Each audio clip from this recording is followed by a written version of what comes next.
All right, today I want to talk about pretty much a thought I had when I was, I want to say I was in middle school, maybe 11 or 12 years old, where I noticed that people I would talk to, I had a small friend group, which I think my first friend got his girlfriend at 12 years old, and not everyone in my friend group or people that I talked to, all had girlfriends during that age, but the handful that did, they definitely seemed happier, and I definitely did notice this getting into high school.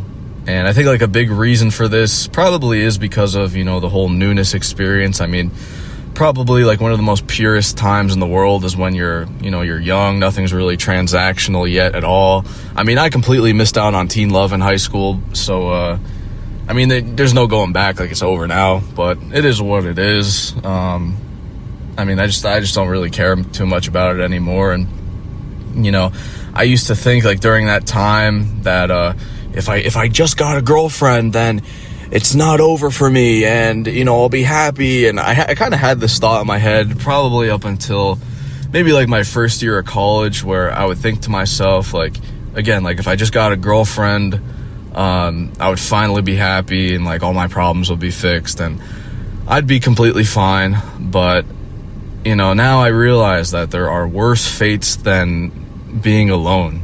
As I see more and more of these failed normie, oofy doofy types who are just, God, these guys are miserable, but they basically just get completely bossed around. And it's just completely over for them. And it's ironic too, because these guys, they don't understand at all that that it's over. They think, oh, I got a girlfriend, I won. But it couldn't be further from the truth. Let me basically talk about this whole idea of, competing with the past.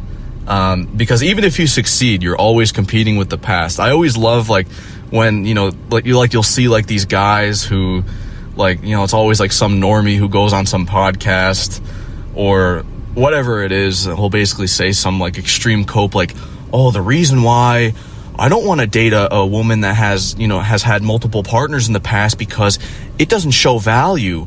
And they'll say some extreme cope, but the whole reality about it, which most of these dudes won't admit at all, which is pretty much the reason why I wouldn't want to have my first experience. I think there's two reasons, but why I wouldn't want to have my first experience with someone who's dated a lot of people is because these guys won't admit this, but chances are one of those guys, at least maybe a couple of those guys that she dated, mog you in every single way, every single aspect possible, to the point of, it is now in her head rent free.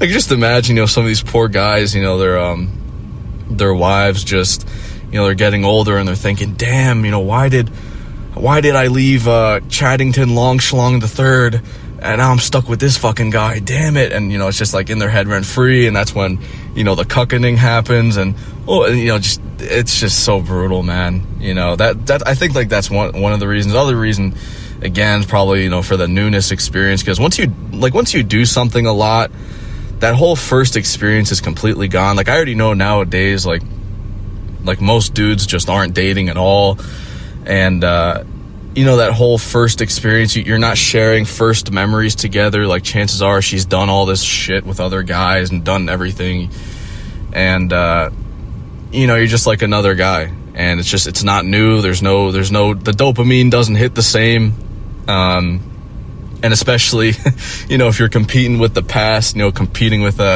Chaddington Long Schlong the Third, chances are it's just going to be in her head rent free, and all the activities, everything you do, it's just just doesn't hit the same.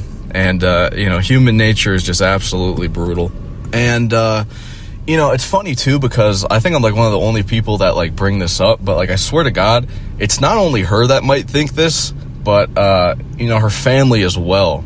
Won't approve of you. Oh, what happened to that last guy? He was so much better. Well, this guy isn't right for you. He's too short. He's blah, blah, blah. I don't like this guy. Let's say, for example, the girl you're with, finds you better than all the other guys. She's attracted to you. She's dating you.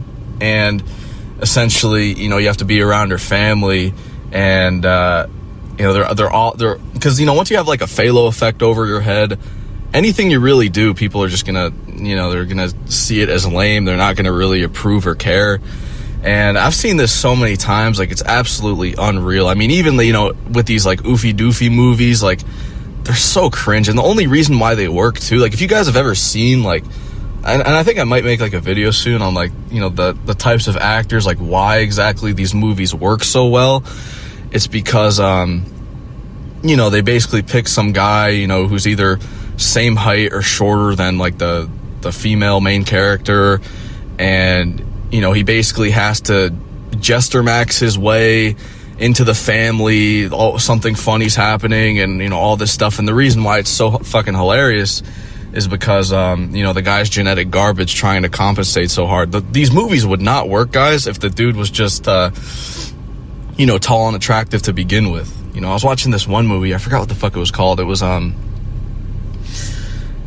shit. I remember the plot and everything. I don't remember who exactly. I know it was with Adam Devine or whatever his name is. I'm gonna look it up real quick. Let's see. The Outlaws. Oh my god. Yeah, that movie was such a fucking oofy-doofy movie to such an extreme. The whole family thinks this guy's just a fucking low-tier oofy-doofy clown. And, the father hype mogs him to death, just thinks he's an absolute loser. And the whole movie is him just trying to prove himself to the family, just jester maxing his absolute balls off to death. It's just like, it's so painful to watch, And again, like I said, if the dude's like, if Adam Devine, however you say his name, was tall and handsome to begin with, this movie wouldn't work at all. It would just be seen as like unnatural and weird, because like the movie just wouldn't make any sense. But basically, just rambled on right there. But what I wanted to say was, so basically this was like around, I think I was still in high school, but my cousin, she was dating this guy at the time. They're now married, but the dude's literally 5'3", has an estrogen voice. He's vegan. And I remember, like, my family just, like, basically shits on him all the time for being vegan, and his voice, too. And it's not even like what they're doing is wrong. I mean, it's just, like, basic, observations. And I remember we were at, like, this Italian restaurant, and he went up to, I think he, like, went to the bathroom or something, and they all started, like, whispering. Because I had, like, pretty much, like, everyone from my extended family there. And this was, like, one of their first times meeting this guy. And they're like, oh, I don't know about this one. I don't know. He's vegan. I think he's brainwashing you. But damn well, if he was tall, if he had a halo effect, pretty much, of good looks and tall, pretty much, my whole family would be like, oh, wow, we approve of this. Wow, that's so cool. Wow. But instead, they're just asking her, like, what's wrong with his voice? Why does he sound like that? I even remember, too, like, at the time, my mom's bald beta buck's boyfriend pretty much, like, said, like, and his voice was his voice wasn't good either. He sounded like Kermit the Frog, kind of, like, his voice was very, like, high-pitched. And, he asked, he was like, why does his voice sound like that? Why is his voice so high-pitched? And, like, they think, like, he's secretly gay. And it's just like constant embarrassment, obviously, like, I think he knows, but, because, like, obviously no one's going to say this to him at all, because they don't want to, like, hurt his feelings. And, like, that's, like, the whole brutal, the most insane, brutal thing, of course, like, people always, like, give me that pep talk, like, oh, bro, just be confident and don't care what people think about you, man. And, it's just like, I've been hearing it so much. And of course, like, at first it's like, oh yeah, screw what people think. Yeah. You put on, like, your game face. Yeah. I don't care what people think about me. Yeah. And, I swear to God, all it takes is 2 seconds to just walk out and get a reality check. All it takes is one person to look at you funny, or one person to say something, and you're back at square one, because reality doesn't lie. These people don't lie. Like, I always used to hear this insane cope all the time, like, oh, the reason why people are bullying you is because they're jealous of you. And if people are saying the same thing about you over and over again, like, it's a common theme, the same thing about whatever flaw you have, chances are it's true. Like there's really like, where's the jealousy? What are you even, what are you talking about? But yeah, it's just absolutely brutal. And like, it's funny too, cause like, I swear to God, it's like, again, like you can try and like, fake your way through confidence. Like, let's say you're a piece of crap in a toilet and, someone just like, let's say you're thinking, you're sitting in the toilet, you're thinking, oh, I smell like roses. I smell like chocolate and roses. And, just trying to be confident. And let's say there's someone like, staring overhead, just looking down, and they're going to be like, it smells like garbage in here. It doesn't matter. It doesn't matter what the piece of poop thinks about in the toilet. It's just like the harsh reality. Like, people literally judge you within the first 2 seconds of looking at you. That's just how human nature works. Every single, like, I know I'm judgmental. Every single person is judgmental. It's just how it works. You don't have time to prove yourself to people. Like, let's say you're in a mall, for example. You're walking by like dozens of people. It's like, they're going to look at you and just in their heads, like, either like think, oh, why does that guy look like that? Why does he? And because like you're not going to sit down with each and every single individual person. It's kind of the same thing with, with family, like approval from the family, because, you could sit down with everybody. You could sit down with their mother and father, everybody from the family, and say, I'm such a nice, good man. I work this nice job. And let's say you like do all this good stuff. These people, and especially your father, I swear to God, that probably is the most brutal one. For any of you guys who are sub 5 and have dated, like, it just must be absolutely brutal, because like, yeah, I'm going to call it the father pill, but, her dad pretty much, like, you have this Failo effect, over you, especially, with the height pill. Again, like, her father's going to be like, who's this? Why is my daughter dating this weak man? It doesn't matter what career you have. It's just, your genetic qualities. If their family doesn't see you as a man, they never will. If you don't look the part, you aren't the part, pretty much. And, I'm starting to think that, height probably is more important than face. But then again, I don't know, man, because I look like a bloated cuck. Like, I'm not even gonna lie, like, at all. Like, my looks have pretty much declined so much, like, in the past few months. I don't know what it is. I haven't really been slopping too much. Like, I haven't really been eating too much slop shit, but I'm just absolutely bloated to death. I haven't shaved in forever. My beard is red. I got the ugly fucking red hair beard. And every time I shave, I look like either a bloated, defeated female. And when I grow out a beard, I look like a cuck, like a literal, like, 3 out of 10 soy boy. Like, it's just my face. And I say too, like, I definitely suffer from having a punchable face. Like, I call it the punchable face effect, because I swear to God, like, I've been told this growing up a lot. And like, I'll never forget this. In I think it was like my junior year of high school, this one kid, we had like this thing where like you basically split off and you go into like these little groups, and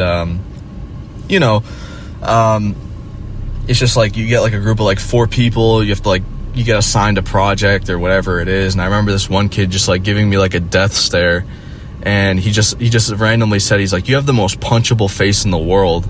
And, of course, like, everyone started laughing. I didn't even know what to say. I was like, all right. Like, at this point, I swear to God, my frontal lobe is so starched and cooked and destroyed. Like, I'm so fucking defeated and miserable that, like, if someone literally came up to my face and said, like, you look like a soy boy, you have a punchable face, I would just say, dude, yeah, you're right. Fucking, like, I just don't even give a shit anymore, dude. It's just, like, it's the same song and dance all the time. Like, I'm just at a point, like, where I don't really care anymore. But yeah, it's just having a punchable face, bloated face, doesn't matter how much weight I lose or gain, that'll make it worse. But, I'm just like forever bloated. And I think maybe it is due to like me having braces for 11 years on and off. My bones just never developed properly. So it's just lard or maybe it's because I'm Irish and I just have fat stored in my face, but like, it just sucks, man. You know, it is what it is. Like, you know, now I just, like, it just, I don't know, man. But I would say, like, the rest of my family, you know, is bloated, but that's, like, I'd say, like, it's a choice because, like, I swear to God, I'm probably, like, the only one who's normal weight.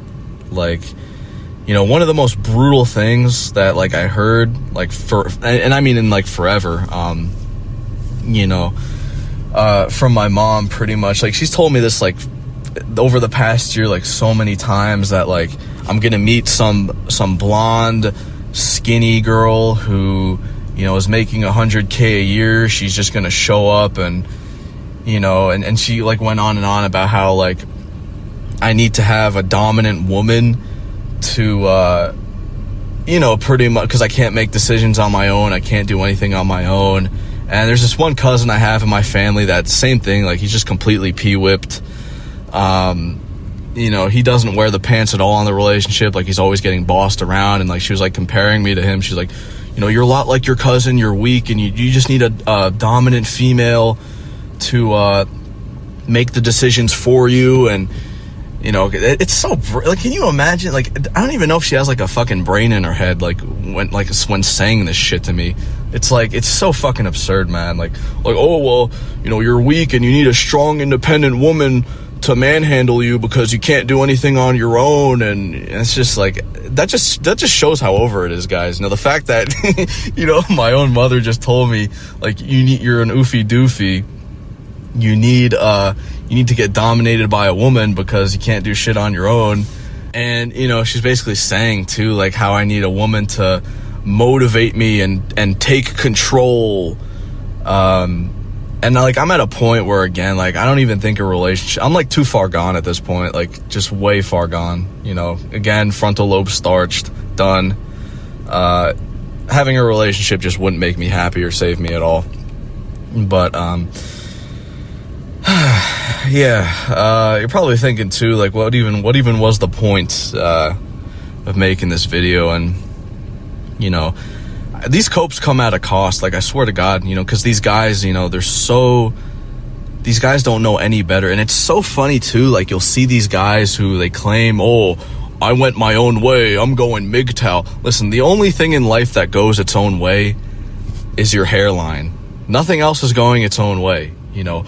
Oh, my wife cheated on me with a guy 10 years younger than me and took the kids, and I have to pay fucking $2,000 in alimony. I'm a man. I went my own way. It's like, dude, you were sent your own way so hard. It is absolutely insane. And it's funny because these guys actually exist. And they don't understand. Like, they don't understand that all their relationships that they've had, they think all these things that have happened in them are normal. But what the harsh reality is that, you know, all they have is bad experience, and that's all they know. That's all they can talk about is bad experience. And they think, like, they're giving, like, such advice. It's like, oh, lead with your wallet, men. Lead with your wallet. It's like, oh my God. It's just like setting you up for failure. Like, I swear to God, it really is. Lead with your wallet, men. And just shit like that. You're just setting yourself up to be a beta bucks, you know, at that point. Because I noticed too, like, when you get older, like older relationships, it's all about resources, you know, at that point, you know. If she couldn't get Chaddington Longschlong the third, you know, she's gonna find you, and you're gonna think, you know, I'm winning. And meanwhile, you know, there's zero attraction at all. You know, she's constantly angry because, you know, her life didn't turn out the way she wanted it to. Every time you lay down in bed at night, she's thinking about Chaddington. And, you know, you're just sitting there just completely miserable and just getting treated like garbage. You're probably thinking, too, like, you know, why are they even in these relationships if they don't even, you know, they don't even like the person at all. They don't even care. There's, you know, zero attraction, all that. It's because, you know, like, why are they just not alone? It's because these people are scared to be alone. There comes a time in, you know, within the age pill, as you get older, you pretty much start getting desperate. you know, both men and women. I'd say more men, honestly, you know, because most men walk alone. Most men just don't even get any single sort of validation from women at all, and basically they just settle for whatever just comes in, you know, thinking like, yes, I did it, yeah.